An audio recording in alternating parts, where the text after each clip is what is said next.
قبر کی پہلی رات۔ قبر کی پہلی رات کے پہلے 24 گھنٹے کے احوال۔ رسول اللہ صلی اللہ علیہ وسلم نے ارشاد فرمایا کہ قبروں پر ایک فرشتہ متعین ہے۔ جب میت کو دفن کر دیا جاتا ہے اور لوگ واپس جانے کے لیے مڑتے ہیں تو وہ قبر سے ایک مٹھی بھر مٹی لے کر لوگوں پر پھینک دیتا ہے اور کہتا ہے، بسم اللہ الرحمن الرحیم، السلام علیکم ورحمۃ اللہ وبرکاتہ۔ پیارے ناظرین، قبر کی پہلی رات میں کیا ہوتا ہے؟ حضرت علی رضی اللہ تعالی عنہ نے فرمایا کہ میں نے رسول اللہ صلی اللہ علیہ وسلم کو یہ ارشاد فرماتے ہوئے سنا کہ انسان کی مشکل ترین رات قبر کی پہلی رات ہوتی ہے، کیونکہ جب اس کے دوست، احباب، رشتہ دار اور اولاد اس کو دفنانے والے اس کو دفنا کر چلے جاتے ہیں تو انسان روتا رہتا ہے۔ ہر ایک دوست کے پاس آتا ہے، اسے روکنے کی کوشش کرتا ہے کہ مجھے چھوڑ کر نہ جاؤ، لیکن افسوس کہ اس کی آواز کوئی نہیں سن پاتا۔ تو اب وہاں پر قبرستان میں ہر کوئی اکیلا رہ جاتا ہے۔ تب ہمارا سامنا ان فرشتوں سے ہوتا ہے جو ہمارے اعمال ہوتے ہیں۔ اب وہ کس شکل میں ہمارے سامنے ہوں گے، اچھے یا برے، اس کے بارے میں کوئی کچھ نہیں کہہ سکتا۔ تب وہ ہم سے اس دنیا میں گزری ہوئی زندگی کے متعلق سوال کریں گے، جن سوالوں کے جواب ہماری زندگی میں موجود ہے جب تک ہم سانس لے رہے ہیں۔ ایک حدیث ہے جس کا مفہوم کچھ اس طرح سے ہے کہ رسول اللہ صلی اللہ علیہ وسلم نے ارشاد فرمایا، تم قبرستان جایا کرو، کیونکہ قبرستان موت کو یاد دلاتے ہیں۔ ایسے حاصل ہوتی ہے، میں نے اپنے رب سے اپنی والدہ کی قبر پر جانے کی اجازت مانگی تھی، مجھے اس کی اجازت مل گئی، لہٰذا تم بھی قبرستان جایا کرو۔ اس سے دنیا سے بے رغبتی پیدا ہوتی ہے اور آخرت یاد آتی ہے۔ حضرت سیدنا سعید بن مسیب رضی اللہ تعالی عنہ فرماتے ہیں کہ ایک مرتبہ ہم حضرت علی المرتضیٰ کرم اللہ وجہ الکریم کے ہمراہ مدینہ منورہ کے قبرستان گئے۔ حضرت علی رضی اللہ تعالی عنہ نے قبر والوں کو سلام کیا اور فرمایا، اے قبر والو، تم اپنی خبر بتاؤ گے یا ہم تمہیں بتائیں گے؟ سیدنا سعید بن مسیب رضی اللہ تعالی عنہ فرماتے ہیں کہ ہم نے قبر سے وعلیکم السلام ورحمۃ اللہ وبرکاتہ کی آواز سنی۔ کوئی کہنے والا کہہ رہا تھا، اے امیر المؤمنین، آپ ہی خبر دیجئے کہ ہمارے مرنے کے بعد دنیا میں کیا ہوا؟ حضرت علی کرم اللہ وجہ الکریم نے فرمایا، سن لو، تمہارے مال تقسیم ہو گئے، تمہاری بیویوں نے دوسرے نکاح کر لیے، تمہاری اولاد یتیموں میں شامل ہو گئی، جس مکان کو تم نے بہت مضبوط بنایا تھا اس میں تمہارے دشمن آباد ہو گئے، اب تم اپنا حال سناؤ۔ یہ سن کر ایک قبر سے آواز آنے لگی، اے امیر المؤمنین، ہمارے کفن پھٹ کر تار تار ہو گئے، ہمارے بال جھڑ کر منتشر ہو گئی، ہماری کھالیں ٹکڑے ٹکڑے ہو گئی، ہماری آنکھیں بہہ کر رخساروں پر آ گئی، اور ہم نے جو نیک اعمال کیے تھے ان کو پایا، جو کچھ پیچھے چھوڑا اس میں ہمارا نقصان ہوا۔ جب مردے کو قبر میں رکھا جاتا ہے تو اس کی نماز اس کے دائیں جانب آ کر کھڑی ہو جاتی ہے، روزہ بائیں طرف کھڑی ہو جاتا ہے، قرآن مجید کی تلاوت اور اللہ تعالیٰ کا ذکر سر کی طرف آ کر کھڑے ہو جاتے ہیں، اور جماعت کے ساتھ نماز پڑھنے کو جو قدم چلے ہیں وہ پاؤں کی طرف کھڑے ہو جاتے ہیں۔ اس کا عذاب اس قبر میں اپنی گردن نکالتا ہے اور مردہ تک پہنچتا ہے۔ اگر وہ دائیں طرف آتا ہے تو اس کی نماز کہتی ہے، پرے ہٹ، خدا کی قسم یہ شخص دنیا میں بہت مشقت اور مصیبت اٹھاتا رہا، اب بھی ذرا آرام سے سویا ہے۔ پھر عذاب بائیں طرف آتا ہے تو روزہ اس طرح اس کو ہٹا دیتا ہے کہ پھر وہ سر کی طرف سے آتا ہے تو تلاوت قرآن مجید، ذکر الہی اس کو روک دیتے ہیں۔ تیرا راستہ نہیں، غرض یہ کہ وہ جس طرف سے بھی آنا چاہتا ہے اس کو راستہ نہیں ملتا۔ یہ اس واسطے کہ اللہ تعالیٰ کے اس دوست کو عبادتوں میں اپنی زندگی میں دنیا کے اندر ہی عبادت کرنی تھی، لہٰذا وہ عذاب عاجز اور کمزور ہو کر واپس چلا جاتا ہے۔ اور اس کے بعد صبر جو ایک کونے میں کھڑا ہوتا ہے، وہ ان عبادتوں سے کہتا ہے، میں تو اس انتظار میں تھا کہ اگر کسی کی طرف کی عبادت میں کچھ کمزوری ہو تو میں اس کی طرف ہمدردی کروں گا، مگر الحمدللہ تم نے ہی مل کر اس کو دفع کر دیا، لہٰذا اب میں اعمال تولنے کے ترازو میں اس کے کام آؤں گا۔ قبر میں دو فرشتے جن کو منکر نکیر کہا جاتا ہے آتے ہیں، جن کی آنکھیں بجلی کی طرح چمکتی ہیں اور آواز بادل کی طرح گرجتی ہوتی ہے۔ ان کے دانت گائے کے سینگوں کی طرح باہر کو نکلے ہوتے ہیں، ان کے منہ سے آگ کی لپٹیں نکلتی ہیں، بال اتنے بڑے کہ پاؤں تک لٹکے ہوئے ہوتے ہیں، ان کے ایک کاندھے سے دوسرے کاندھے تک اتنا فاصلہ کہ کئی دن تک چل کر ختم نہ ہو۔ مہربانی اور نرمی ان کے پاس سے بھی نہیں گزرتی، لیکن سختی کا معاملہ مومنوں کے ساتھ نہیں کرتے، بلکہ پھر بھی ایسی ڈراؤنی شکل و صورت کی ہیبت ہی کم کیا ہے۔ ان دونوں کے ہاتھ ایک بہت بڑا لوہے کا ہتھیار ہوتا کہ جس کو اگر تمام دنیا کے جن اور انسان مل کر اٹھانا چاہے تو اٹھا نہ سکے، بلکہ ہلا بھی نہ سکے۔ وہ کہ مردے سے کہتے ہیں بیٹھ جا، مردہ ایک دم اٹھ کر بیٹھ جاتا۔ کفن اس کے سر سے پیچھے کا سر دکھا جاتا ہے۔ وہ سوال کرتے ہیں تیرا رب کون ہے، تیرا دین کیا ہے، تیرا نبی کون ہے؟ اگر وہ مردہ نیک ہوتا ہے تو کہتا ہے میرا رب اللہ ہے جو وحدہ لا شریک ہے، میرا دین اسلام ہے، میرے نبی حضرت محمد صلی اللہ علیہ وسلم ہے۔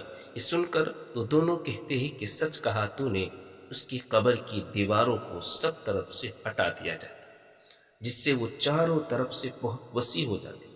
جب نافرمان کرنے والے شخص قبر میں جاتا ہے تو اس کی قبر کو تنگ کر دیا، یہاں تک کہ اس کی پسلیاں ایک دوسرے کے اوپر چڑھ جاتی اور اس پر کالے سانپ مسلط کر دیے جاتے ہیں۔ اس کے ناک پاؤں سے کاٹنا شروع کرتے، یہاں تک کہ درمیان میں دونوں طرف کے سانپ آ کر مل جاتے ہیں۔ جب وہ اس کے پاس تو فرشتے جن کا نام منکر نکیر ہوتا ہے قبر میں آتے ہیں، آ کر پوچھتے ہیں تیرا رب کون ہے، تیرا دین کیا ہے، تیرا نبی کون ہے؟ وہ اس کے سوال میں جواب نہیں دے سکتے کہ میں کچھ نہیں جانتا۔ وہ اس قدر زاروں قطار روتے ہیں، چیخیں مارتے ہیں، لیکن یہاں تک کہ قبر میں چنگاریاں پھیل جاتی۔ اس کے بعد اس کو کہتے ہیں اوپر دیکھ، اوپر کی طرف دیکھتا ہے کہ تو جنت کی باغ و بہار نظر آتی ہے۔ فرشتے اسے نافرمان کہتے ہیں اے اللہ کے دشمن اور نافرمان، اگر دنیا میں تو اللہ کی عبادت کرتا اور فرما برداری کرتا تو تیرا ٹھکانہ یقیناً جنت ہوتا۔ پیارے نبی صلی اللہ علیہ وسلم نے فرمایا اس وقت یہ شخص ایسے حسرت بھری نگاہوں سے دیکھتا ہے کہ جیسے ایسی حسرت کبھی ہوئی ہی نہیں۔ حضرت علی رضی اللہ تعالی عنہ کی خدمت میں ایک شخص حاضر ہوا اور پوچھنے لگا کہ اے امام علی رضی اللہ تعالی عنہ، قبر میں انسان کی پہلی رات کیسے گزرتی ہے؟ تو حضرت علی رضی اللہ تعالی عنہ نے فرمایا کہ میں نے اللہ کے رسول صلی اللہ علیہ وسلم سے سنا ہے کہ انسان کی سب سے مشکل رات قبر کی پہلی رات ہوتی ہے، جب دوسرے انسان اس کے دوست عزیز و اقارب رشتہ دار اسے دفنا کے چھوڑ کر چلے جاتے ہیں تو وہ انسان روتا رہتا، ہر ایک دوست کے پاس آتا ہے اور اسے روکنے کی کوشش کرتا ہے کہ مجھے چھوڑ کر نہ جا، لیکن افسوس اس کی آواز کوئی نہیں سنتا۔ حضرت ابو سعید رضی اللہ تعالی عنہ سے روایت ہے کہ حضور اکرم صلی اللہ علیہ وسلم نے فرمایا لوگوں اپنی موت کو یاد کیا کرو، قبر ہر دن اپنے مردوں سے اعلان کرتی ہے میں غربت اور تنہائی کا گھر ہوں، کیڑے مکوڑوں کا گھر ہوں، مٹی کا ڈھیر ہوں۔ جب مومن کو دفن کیا جاتا ہے تو قبر اسے مرحبا کی خوشخبری دیتی ہے کہ میری پشت پر چلنے والوں میں سے تو بڑا محبوب تھا، آج میں تیری ہوگی اور تو میرے پاس آ گیا، آج میرا احسان دیکھ۔ یہ کہہ کر قبر کشادہ ہو جاتی ہے اور جنت کا دروازہ کھول دیا جاتا ہے، جہاں سے اس کو تازہ ہوا آتی رہتی۔ حضرت ابو ہریرہ رضی اللہ تعالی عنہ کا بیان ہے کہ حضور اکرم صلی اللہ علیہ وسلم ایک جنازے میں شریک تھے اور میں بھی آپ صلی اللہ علیہ وسلم کے ہمراہ تھا۔ آپ ایک قبر پر بیٹھ گئے اور فرمایا کہ یہ قبر ہر روز بآواز بلند کہتی ہے کہ آدم کی اولاد، تو کیوں مجھے بھول گیا؟ کیا تجھے یہ معلوم نہیں کہ میں تنہائی کا گھر، غربت کا گھر، وحشت کا گھر اور کیڑے مکوڑوں کا گھر؟ مگر اللہ جس کے لیے کشادگی کا حکم فرمائے گا اس کے لیے کشادہ ہو جاؤں گی۔ اس کے بعد آپ صلی اللہ علیہ وسلم نے فرمایا، اے قبر، تو یا تو جنت کا چمن ہے یا تو پھر آگ کا ایک تندور ہے۔ حضور اکرم صلی اللہ علیہ وسلم نے فرمایا کہ مردہ جب قبر میں رکھا جاتا ہے تو قبر اسے کہتی ہے، اے ابن آدم، تو ہلاک ہو، تجھے کس چیز نے مجھ سے دھوکے میں رکھا ہے؟ کیا تجھے معلوم نہ تھا کہ میں کیڑے مکوڑوں کا گھر ہوں؟ تجھے کس چیز نے مجھ سے بہکا کر نڈر کر دیا اور تو میری پشت پر بہت اکڑ کر چلتا تھا؟ اگر وہ مردہ نیک ہوگا تو جواب دینے والے اسے جواب دیں گے کہ اے قبر، تو دیکھ تو صحیح اس کے اعمال کیسے ہیں، یہ اچھائی اختیار کرتا تھا اور برائی سے دور رہتا تھا۔ یہ سن کر قبر کہتی ہے، بے شک یہ نیک تھا، اب میں اس کے لیے سرسبز ہو جاتی ہوں۔ مردے کا جسم اس وقت منور ہو جاتا ہے اور اس کی روح اللہ تعالیٰ کی طرف بھیج دی جاتی ہے۔ حضرت عبداللہ بن عبید رضی اللہ تعالی عنہ سے روایت ہے کہ حضور اکرم صلی اللہ علیہ وسلم نے ارشاد فرمایا کہ مردہ قبر میں روتا ہے اور ان لوگوں کے گھروں کی آواز بھی سنتا ہے جو اس کے ساتھ جنازے میں گئے ہوں گے۔ مردے سے اس کی قبر کہتی ہے کہ ابن آدم، تیری ہلاکت ہو، تو نے میری تنگ بدبو اور کیڑے مکوڑوں کا خوف نہیں کیا، اس کے لیے تو نے ان چیزوں سے بیچنے کے لیے تیاری نہ کی۔ بدعمال مردے سے قبر کہتی ہے کہ تو نے میری تاریکی، میری وحشت، میری تنہائی اور تنگی، میرا غم تجھے یاد نہیں رہا۔ اس کے بعد قبر اس کو جکڑ دیتی اور فرشتے اس کو ہتھوڑوں سے ایسے مارتے ہیں کہ اس کی پسلیاں ادھر کی ادھر ہو جاتی۔ پھر دوزخ کی کھڑکی اس پر کھول دی جاتی ہے اور وہ مردہ حشر تک اس عذاب میں مبتلا نہ رہتا۔ مرنے کے بعد ہر مردے کو صبح اور شام اس کا ٹھکانہ دکھایا جاتا ہے۔ فرشتے جنتی کو جنت دکھا کر خوشخبری دیتے ہیں اور دوزخی کو دوزخ دکھا کر اس کی حسرت اڑاتے ہیں۔ ایک حدیث جس کا مفہوم کچھ اس طریقے سے ہے، رسول اللہ صلی اللہ علیہ وسلم نے ارشاد فرمایا، اللہ تعالیٰ کی طرف سے قبروں پر ایک فرشتہ متعین ہے، جب میت کو دفن کیا جاتا ہے تو اس کی قبر کی مٹی ہموار کرتا ہے اور لوگ واپس جانے کے لیے مڑتے ہیں تو قبر سے ایک مٹھی کی مٹی بھر لیتا ہے اور لوگوں پر پھینک دیتا ہے اور کہتا ہے، اس دنیا کی طرف واپس چلے جاؤ اور اپنے مرنے والے کو بھول جاؤ۔ اللہ تعالیٰ سے دعا ہے کہ ہم سب کو مرنے سے پہلے مرنے کی تیاری کرنے کی توفیق عطا فرمائے، اور جو مسلمان اس دنیا سے جا چکے ہیں ان کی بخشش فرمائے، آمین۔ اللہ تبارک و تعالیٰ ہمیں نیک اعمال کرنے کی توفیق عطا فرمائے اور ہمارا خاتمہ ایمان پر فرمائے، آمین یا رب العالمین۔